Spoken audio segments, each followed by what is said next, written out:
Hello. तो आज start करते हैं इलेक्ट्रोस्टैट का सेकंड लेक्चर। टाइम वेस्ट नहीं करते हैं, काम की बात पे आते हैं।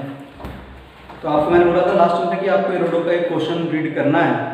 जिनके पास रोडो नहीं है वो जल्दी से नोट कर लीजिए। 3.5 right. A thin wire ring of radius r has an electric charge small q. What will be the increment of the force stretching the wire if a point charge q naught is placed at the ring's center? Okay, चलो start करते हैं। पहले feel करते हैं problem को।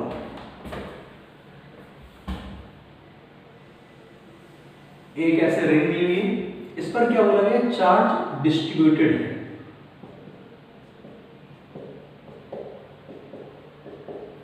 Total charge small की। अच्छा, अगर आपको याद हो पुरानी बातें, भूल गए होगे वैसे तुम लोग, है ना? याद है मास पर यूनिट लेंथ निकालते थे, क्या करते थे उसमें? Total mass divided by total length. ऐसे अगर मैं बोलूं charge per unit length calculate करना है तो क्या करोगे आप?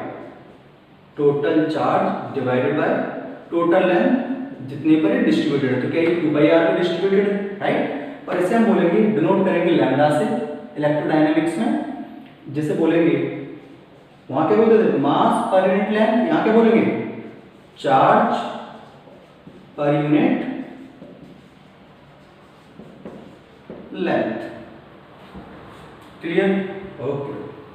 अब क्या करते हैं? अब सोचो, क्या एक पर्टिकुलर सेगमेंट को लेते हैं। इन चार्जेस की वजह से इस पर क्या एक रिपल्सिव फोर्स लग रहा होगा, जिससे ये स्ट्रिंग एक्सटेंड होना चाहेगी। तो इस पूरी रिंग में क्या जनरेट हो जाएगा? ये टेंशन फोर्स जनरेट हो जाएगा। तो हम इस आर्क को साइड में अलग बना दिया। बहुत छोटा है, राइट? बट समझने के लिए थोड़ा सा हमने इसको अच्छे से बना दिया।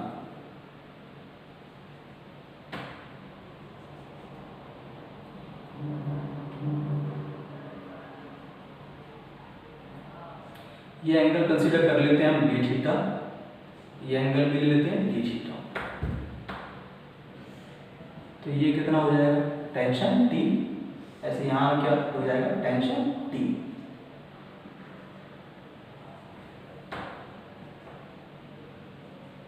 अभी कौन? ये डी थीटा, तो ये भी डी थीटा, तो ये 90 माइनस डी थीटा, तो ये एंगल भी कितना हो जाएगा?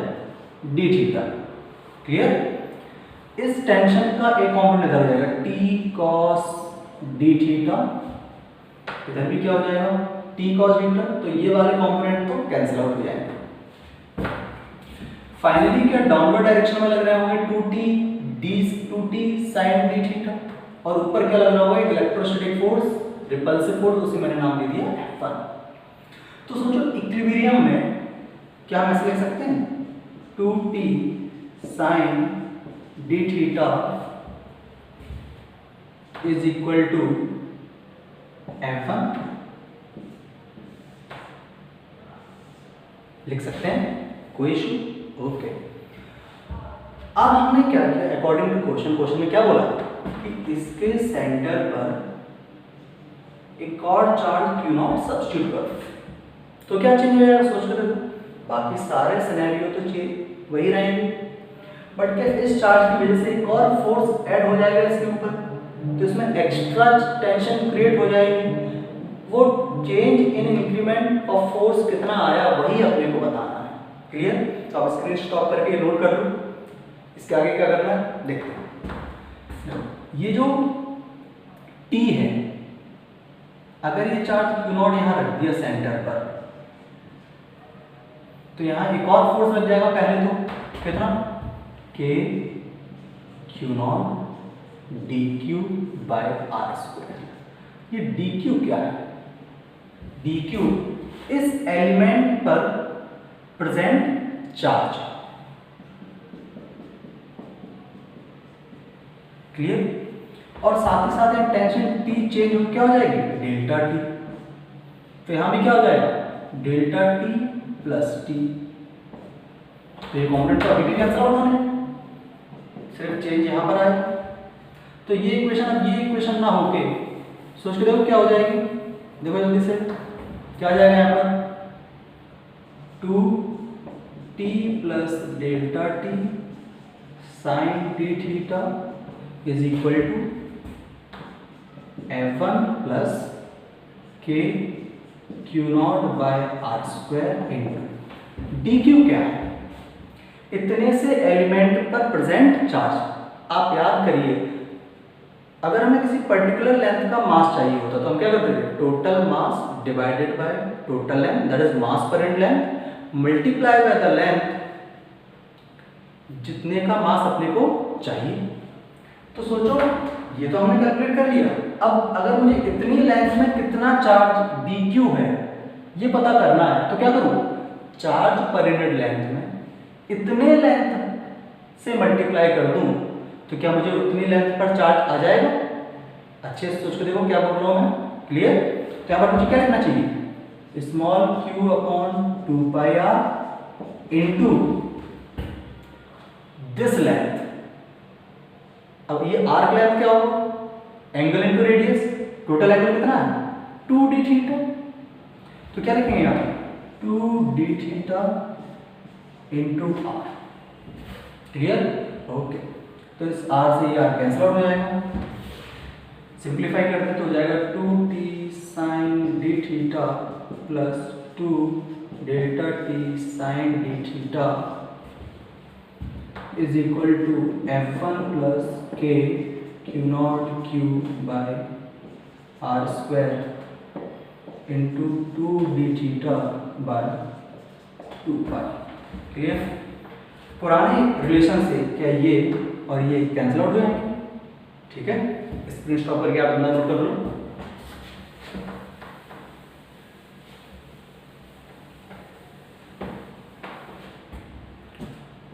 अब यहाँ क्या रहेगा, अब ये एंगल स्मॉल है डी थीटा, तो हम क्या लिख सकते हैं, साइन डी थीटा को इसके इक्वल लिख सकते हैं डी थीटा। तो लेफ्ट हैंड साइड में क्या रह जाएगा, 2 into delta T into D theta is equal to K Q naught Q by R square into 2 D theta by 2 pi, 2 D theta cancel out हो जाएगा। तो delta T is equal to क्या आ जाएगा, क्यू नॉट क्यू अपॉन के को क्या लिख सकते हैं direct constant 1 upon 4 pi epsilon nought. तो यहाँ क्या हो जाएगा 8 pi square epsilon nought R square. This is the answer, इसमें कोई रॉकेट साइंस नहीं है, क्लियर। स्क्रीन स्टॉप करो, नोट कर लीजिए, ठीक।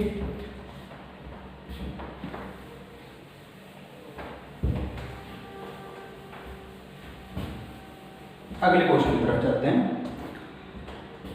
अब ऐसे थोड़ा सा देखो, कई बार जेई में ऐसे क्वेश्चन आते हैं, कोई चैप्टर 2 चैप्टर में ला लें, जैसे अभी हमने थोड़ा सा टेंशन के क्वेश्चन को इलेक्ट्रोस्टैटिक के साथ मिक्स कर लिया, फिर हम कुछ देर के बाद एसएचएम भी इंक्लूड करेंगे इसमें, ठीक है।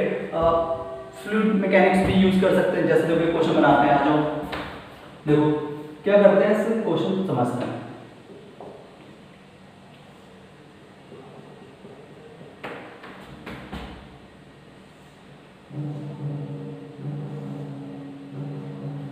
ऐसे 2 थ्रेड हैं, इन पर मास m है, इनका चार्ज q और q ले लेते हैं। जब ये सिस्टम एयर में है तो वर्टिकल से ये एंगल थीटा है, क्लियर। आप क्वेश्चन करेंगे, now this system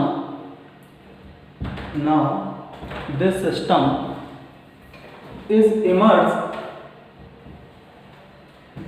Now this system is immersed in a liquid which has a density sigma. Then find out the dielectric constant of the medium if angle made by the thread balls at equilibrium position will not change, bracket note कर लीजिए, density of the ball are rho. Clear? तो question में क्या कह रहा है, पहले समझते हैं उस क्वेश्चन प्रॉब्लम को समझते हैं कि एयर में तो ये सिचुएशन है, तो एयर में इक्विलिब्रियम में क्या हो रहा होगा, ध्यान से, इक्विलिब्रियम में क्या इधर की साइड एक फोर्स लग रहा होगा Fe इलेक्ट्रोस्टैटिक फोर्स, नीचे क्या लग रहा होगा mg, इधर क्या लग रहा होगा टेंशन, ये एंगल थीटा तो ये भी थीटा है, तो ऊपर क्या लग रहा होगा t cos थीटा और इधर क्या लग रहा होगा t sin थीटा। तो क्या इक्वेशन बन जाएगी, t sin theta is equal to electrostatic force and t cos theta is equal to mg। हम डिवाइड कर देंगे तो tan theta is equal to क्या हो जाएगा Fe बाय mg। ठीक, अब थोड़ा फील करें, आप स्क्रीन शॉट करके अपना नोट कर लो। अब अगर सिस्टम को हमने एक लिक्विड में सब इमर्ज कर दिया, डुबा दिया, तो सोचो क्या चेंज होगा, क्या फोर्स चेंज हो जाएगा? यस, इलेक्ट्रोस्टैटिक फोर्स चेंज हो जाएगा। आप जानते हैं कितना हो जाएगा ये एयर की फोर्स का, एयर की फोर्स डिवाइडेड बाय के टाइम रिड्यूस हो जाएगा। क्या टेंशन रिड्यूस होगा? बिल्कुल, ये टेंशन भी रिड्यूस हो जाएगा और साथ ही साथ क्या ऊपर की तरफ एक बुओयंट फोर्स भी लगेगा। तो आप सोच के देखो इक्वेशन में क्या चेंज आएगा, है ना, ध्यान समझते हैं। क्या है टी डैश हो जाएगा, तो इधर क्या हो जाएगा टी डैश कॉस थीटा, ये टी डैश साइन थीटा और ये एफ डैश। तो मैं डायग्राम चेंज कर देता हूँ, यहाँ पर हो जाएगा टी डैश कॉस थीटा,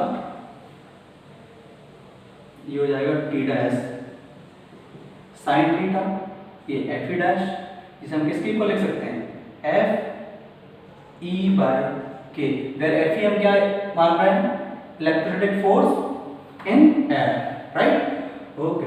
और ऊपर क्या लग रहा होगा बुओयंट फोर्स, तो सोच के देखो टी कॉस थीटा का वैल्यू क्या हो जाएगा, दिस माइनस बुओयंट फोर्स क्या होता है v डेंसिटी किसकी, बॉडी की, लिक्विड की, बहुत बढ़िया, सिग्मा इंटू जी।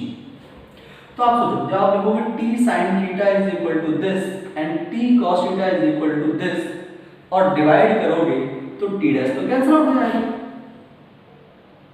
सोच के देखो फिर से बोलता हूं, t dash sin theta is equal to this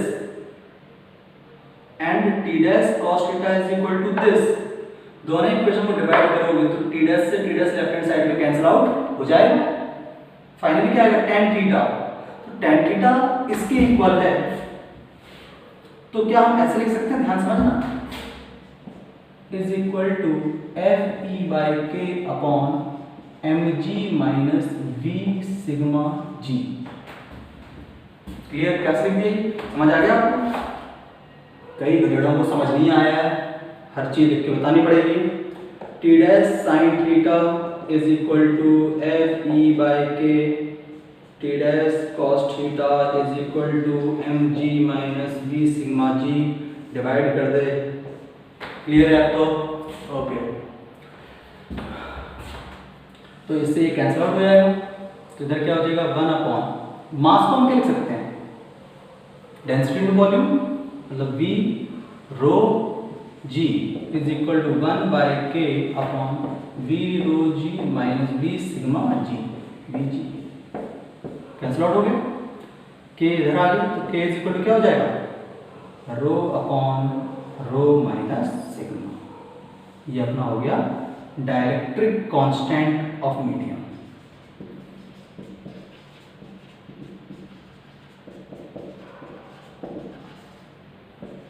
जो कि हमसे कैलकुलेट करने के लिए बोला गया था। क्लियर, कोई परेशानी, स्क्रीन स्टॉप करो, नोट कर लो इसको।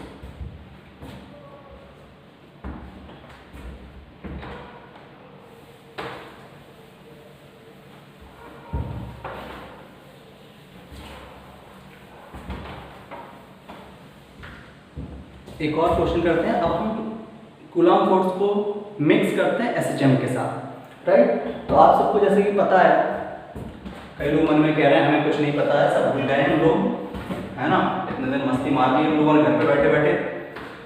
इस टाइम को यूटिलाइज करना है अपने को, है ना। दो चार्ज लेते हैं, यहाँ पर एक चार्ज लिया, यहाँ पर भी एक चार्ज। अच्छा, मैंने आपको बताया था कि इक्विलिब्रियम जो होता है वो तीन टाइप का, basically stable, unstable, neutral. Stable equilibrium कि अगर हम बॉडी को मीन पोजीशन से डिस्प्लेस करें और रिलीज कर दें तो वो कहाँ आ जाए, मीन पोजीशन की तरफ आना चाहे। अनस्टेबल, मीन पोजीशन थोड़ा सा डिस्प्लेस किए और वो दूर भाग गए। और न्यूट्रल की कोई टेंडेंसी है ना। तो एसएचएम किसका हो सकता है, सोच कर बताया था एसएचएम में स्टेबल इक्विलिब्रियम का, है ना। ओके, तो ये चार्ज Q और Q यहाँ पर रखे, थर्ड चार्ज हमने यहाँ पर रखा स्मॉल q। सपोज इनके बीच का सेपरेशन L और ये भी L ले लेते हैं।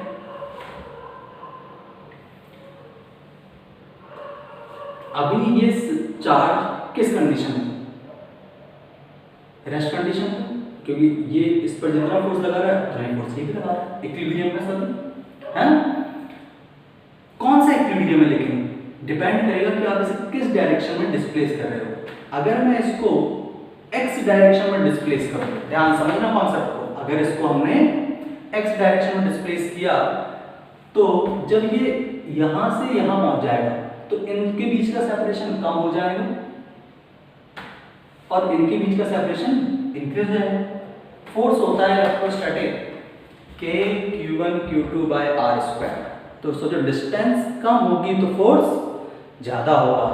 तो जब इस चार्ज को यहाँ डिस्प्लेस करेंगे, यहाँ पहुंच गया तो ये सेपरेशन कम है, मतलब ये वाला चार्ज इस पे ज्यादा फोर्स लगाएगा और ये वाला चार्ज इस पे रिपल्सिव फोर्स कम लगाएगा। तो इस चार्ज की टेंडेंसी कहाँ की तरफ आने की होगी, मीन पोजीशन, जहाँ पर नेट फोर्स अपना यहाँ क्या है, 0। क्लियर। जब भी सोचो अगर बाय में डिस्प्लेस करते तो ये चार्ज इस पर फोर्स लगाता है ऐसे, ये चार्ज फोर्स लगाता है ऐसे, इनके हॉरिजॉन्टल कंपोनेंट कैंसिल आउट हो जाएंगे और फाइनली कहां चला जाता, away from the mean position. तो उस केस में एसएचएम होने का कोई लॉजिक नहीं होता। तो आप क्वेश्चन नोट कर लीजिए। ऐसे फील के लिए बताया कि क्यों ऐसा x के अलोंग के वैल्यू y के अलोंग नहीं कर सकते, y के अलोंग भी कराएंगे, टेंशन मत लो। बट उस केस में चार्जेस हम कुछ और लेंगे, नेगेटिव चार्जेस। खेल कैसे भी खेल लो आप, जैसा बोलोगे वैसे बना लेंगे हम लोग क्वेश्चन, है ना। यहाँ कहाँ से बोलोगे, क्लास में तो बोल भी लेते हैं, है ना। If we slightly displace the charged particle small q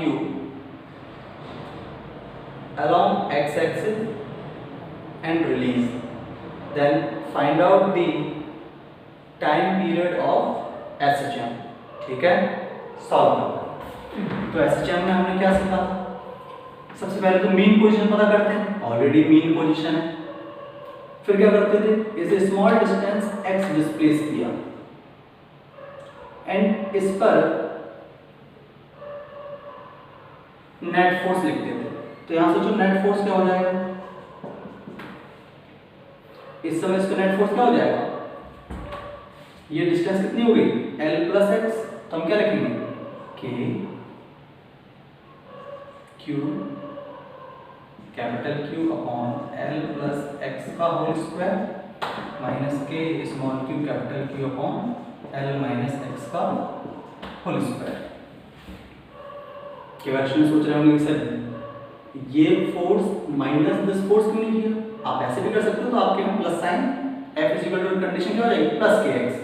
अगर हम पहले ही एज्यूम कर लेंगे नेट फोर्स इधर है तो फिर एसटीएम कंडीशन में वो f equal to minus kx नहीं आएगा, f equal to plus kx। तो इसमें कोई रॉकेट साइंस नहीं, पहले मैं आपको सिस्टम की पूरी क्लैरिटी करा चुका हूँ।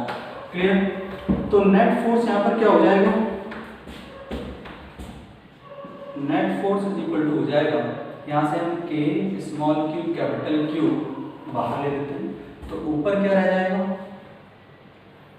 This minus this. तो इसको और इसको ओपन भी कर दो साथ में, पक्का।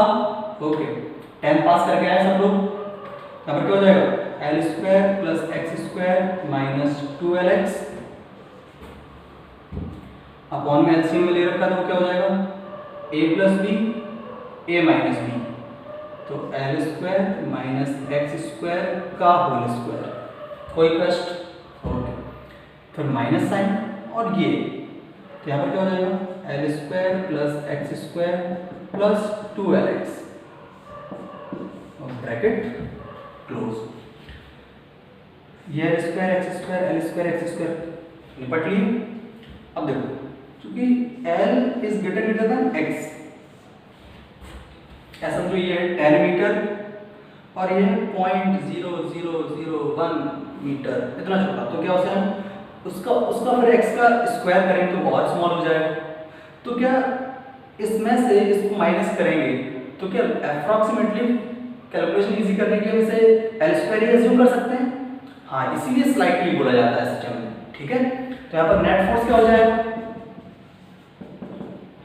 के स्मॉल क्यू कैपिटल क्यू, ये क्या हो जाएगा -4lx अपॉन l की पावर 4। तो नेट फोर्स क्या हो जाएगा 4k small Q capital Q upon l Q into X minus sine X. कैसे f is equal to minus K X के साथ कंपेयर किया, SHM कांस्टेंट आ गया अपना। कई लोग सोच रहे हैं के तो ये है, अबे ये डायरेक्ट्रिक कांस्टेंट है, वो SHM कांस्टेंट है, क्लियर। तो time period t is equal to क्या हो जाएगा 2 pi under root of m upon SHM constant. SHM constant कितना 4k small Q capital Q और ऊपर क्या चला जाएगा l क्यू। तो ये हमारा क्या आ जाएगा time period. Not my point, clear है, पक्का 110%, ओके। तो आप नोट कर लो, आज के लिए इतना ही, रिवाइज करके आना। नेक्स्ट हम लोग कुछ और एप्लीकेशन देखेंगे, फिर आगे चलेंगे, ठीक है। Bye bye, take care.